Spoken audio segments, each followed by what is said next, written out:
Bonjour et bienvenue. On se lance aujourd'hui avec une question que beaucoup d'entreprises se posent, surtout dans le secteur de l'habitat. Oui, et de la rénovation aussi. Exactement. En 2026, est-ce qu'on aura encore vraiment besoin de leads? C'est un peu la question du moment, vu comment le marché évolue. Tout à fait. Alors, pour y voir plus clair, on a une source principale aujourd'hui, un document très direct. Pourquoi utiliser CBM Manager? Il propose une perspective, disons, très claire sur le sujet. Très pragmatique, oui. Notre objectif, c'est de décortiquer un peu les arguments de ce document pour comprendre non pas si les listes sont nécessaires, mais plutôt comment leur gestion est devenue cruciale. Oui, et vous avez raison, le débat a changé. La vraie question, c'est plus la nécessité des leads. Ça, je pense que tout le monde est d'accord. C'est un acquis. C'est un acquis. La question, c'est leur qualité et surtout l'efficacité des outils qu'on utilise pour les traiter. Et ce document, il met les pieds dans le plat d'entrée de jeu. Il identifie deux problèmes majeurs. Lesquels? Premièrement, des outils de gestion, les fameux CRM qui sont de vraies usines à gaz. Personne ne les utilise vraiment au quotidien. Ah, le grand classique. Le grand classique. Et deuxièmement, des leads de qualité très inégales et qui finissent par épuiser les équipes commerciales, les équipes de téléprospection. Oui, la démotivation que ça peut créer. Exactement. Et donc la solution que propose ce document, elle repose sur un principe très simple en fait. La simplicité au service de la performance. Alors, commençons par là. Le document, une phrase qui m'a marqué, je trouve qu'elle résume tout. Le meilleur CRM du monde ne sert à rien s'il reste dans l'ordi du patron. C'est une image très parlante, ouais. C'est ça. Ça met le doigt sur le problème numéro 1, l'adoption. Si les équipes n'utilisent pas l'outil, on a juste payé une licence pour rien. Comment est-ce que cette approche de la simplicité est censée résoudre ce problème ? Alors, ce qui est intéressant, c'est que leur argumentaire ne se concentre pas sur des listes de fonctionnalités. Il parle de bénéfices rôle par rôle dans l'entreprise. D'accord, c'est très concret. Très concret. Pour les téléopérateurs, par exemple, l'accent est mis sur la rapidité, l'efficacité. On leur promet un accès immédiat aux prospects, pas de menu à rallonge, un suivi des appels en un clic. Moins de friction en gros. Voilà. L'idée, c'est de passer moins de temps à se battre avec le logiciel et plus de temps au téléphone. La promesse, elle est directe. Plus de rendez-vous posés, moins de perte de temps. C'est très pragmatique. D'accord, donc pour les téléopérateurs, c'est la productivité brute. Mais pour les commerciaux sur le terrain, leur quotidien est quand même plus complexe. Ils jonglent avec des devis, des relances sur plusieurs mois. Un outil trop simple, ça risque pas de les limiter? C'est une très bonne question. Et leur réponse est intéressante.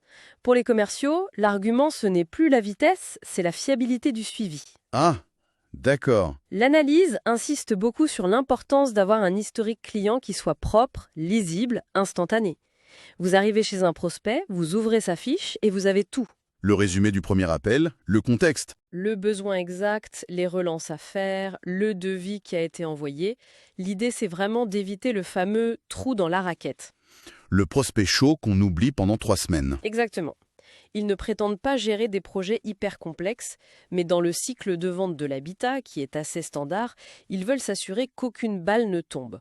Pour eux, cette rigueur simple amène à une meilleure conversion. On voit tous ce que ça veut dire. C'est la différence entre appeler un client en disant « Bonjour, on s'était parlé, de quoi déjà ?» et dire « Bonjour, monsieur Martin, on avait discuté de votre projet d'isolation, où en êtes-vous » La conversation n'est pas du tout la même. Pas du tout. Et pour le dirigeant ou le manager, alors, c'est quoi son intérêt, à part que ses équipes soient plus efficaces? Pour le dirigeant, le mot-clé, c'est la visibilité.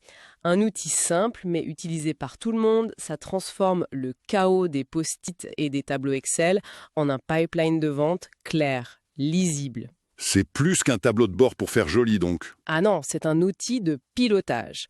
Le document le présente comme un moyen d'avoir une vision claire du pipe, du suivi des performances et de prioriser les actions facilement. La promesse finale, c'est d'avoir une entreprise qui tourne au carré. Ça parle à beaucoup de chefs d'entreprise, j'imagine.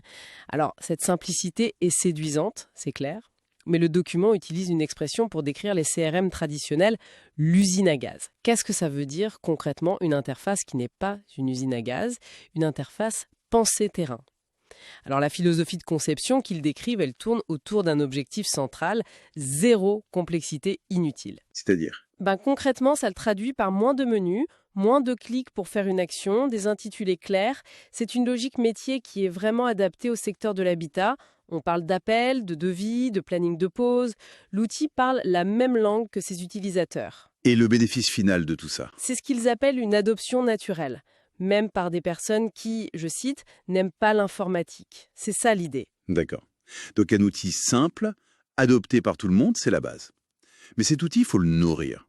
Il faut lui donner la bonne matière première. Absolument. Et c'est là qu'on en vient aux leads. La source fait une distinction très nette entre de simples contacts et des leads exploitables.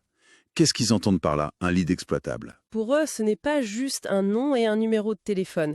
Un lead exploitable, c'est un projet qui est déjà qualifié. Ah oui, il y a déjà eu un premier filtre. Un premier filtre, exactement. Et c'est un projet sur un marché où la demande est forte, avérée. Leur approche est presque chirurgicale. Le document liste d'ailleurs très précisément les segments de marché qu'ils visent. Ah, je suis curieux de savoir lesquels. On parle de l'adoucisseur d'eau, du poêle à bois et à granulés, du photovoltaïque. Que des marchés porteurs en ce moment. Exactement. Il y a aussi la pompe à chaleur et l'isolation. L'idée, c'est de ne pas faire perdre de temps aux équipes avec des prospects tièdes ou pire complètement hors cible. C'est une stratégie de qualité avant la quantité, très clairement. Et la conclusion qu'ils en tirent, c'est une sorte d'équation logique. Oui, elle est très parlante. C'est leads mieux ciblés, équipe plus efficace, moins de temps perdu, égale plus de signatures. Logique. Ça répond directement au problème de l'épuisement des équipes dont on parlait au début. En garantissant un flux de leads de haute qualité, ils estiment redonner du sens au travail des commerciaux. C'est un argument fort. Et tout ça nous amène au concept d'alignement. C'est un peu l'aboutissement de tout ce qu'on vient de dire. Le document utilise une image assez forte pour illustrer le problème. Oui, celle du prospect qui se perd entre un appel, un post-it et un tableau Excel. C'est exactement ça. On l'a tous commis. Comment est-ce que CBM Manager prétend résoudre ça et créer ce qu'ils appellent une chaîne fluide ? Alors, cette notion de chaîne fluide, c'est vraiment la synthèse de leur approche. L'idée, c'est que grâce à la simplicité et à la clarté de l'outil, Tout le monde sait quoi faire. voilà, le téléopérateur sait quoi faire maintenant, le commercial sait quoi faire ensuite, et le manager sait où il doit agir pour corriger ou améliorer. L'outil n'est pas pensé pour des postes isolés, mais pour une entreprise entière, pour un flux de travail continu. Et le résultat final? Le résultat final, c'est un système où, comme ils le disent, chaque prospect avance de manière structurée dans le pipeline de vente. Il n'y a plus de point de rupture. Bon, si on fait la synthèse. Pour en revenir à notre question de départ, la source ne laisse aucune place au doute. La réponse est un grand oui. Les entreprises ont plus que jamais besoin de leads. Mais, il y a un mais, Il y a un gros mais. Elles ont surtout besoin d'un système intelligent pour les gérer. Et la promesse de CBM Manager, si je résume, elle tient en 2 points. vas-y, Premièrement, un CRM simple qui est vraiment utilisé par toute l'entreprise. c'est la base, l'adoption. Et deuxièmement, des leads de qualité sur les produits les plus rentables du secteur de l'habitat. C'est exactement ça. Et selon le document, c'est cette combinaison qui transforme un CRM d'un simple logiciel de plus en un véritable outil de croissance. Le message est clair, en tout cas. Oui, il s'adresse directement à ceux qui sont fatigués des CRM complexes, des équipes qui n'adhèrent pas et des leads qui sont très difficiles à convertir. Le message, c'est un peu « arrêtez de vous compliquer la vie ». C'est très clair. Et ça m'amène à une dernière réflexion pour conclure. Une pensée un peu provocatrice, inspirée par la fin du document. Ah! En présentant leur solution comme une évidence, ils suggèrent presque que l'essai de l'outil devrait précéder la réflexion sur la stratégie de l'entreprise. Normalement, on fait l'inverse, non ? On définit une stratégie, puis on choisit les outils. Oui, c'est l'approche classique. Mais après notre discussion, je me demande, dans quelle mesure le choix des outils ne devrait-il pas dicter la stratégie de croissance plutôt que l'inverse ?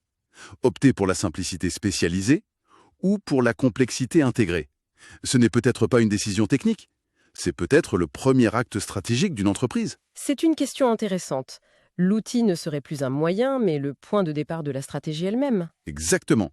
Il ne découle pas de la stratégie, il la définit. Une pensée à méditer.